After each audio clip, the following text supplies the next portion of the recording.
Sizga o'rgatilgan ta'rif shunchaki aysbergning uchi.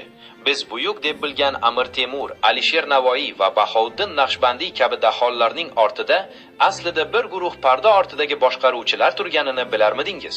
Yo'q, bu shunchaki afsona emas. Qashqadaryoning Koson tumani, chekka bir Pudina qishlog'iga boring. U yerda Qisom shayx majmuasi bor. Ismi darsliklarda deyarli tilga olinmaydigan, lekin imperiyalarni parda ortidan turib boshqargan odam shaxsiyati sizni dahshatga soladi. Tasavvur qiling. Sohibqiron Amir Temur harbiy yurish oldidan nega aynan shu chekka qishloqdagi dahoning huzuriga kelgan? Navoiy nega uning nomini asarlarga muhrlagan? Naqshbandiy nega uni o'ziga ustoz deb bilgan? Ular shunchaki duo olishmagan. Ular bu yerdan strategiya va mutlaq g'alaba kodlarini olib ketishgan. Eng dahshatlisi bilasizmi nima?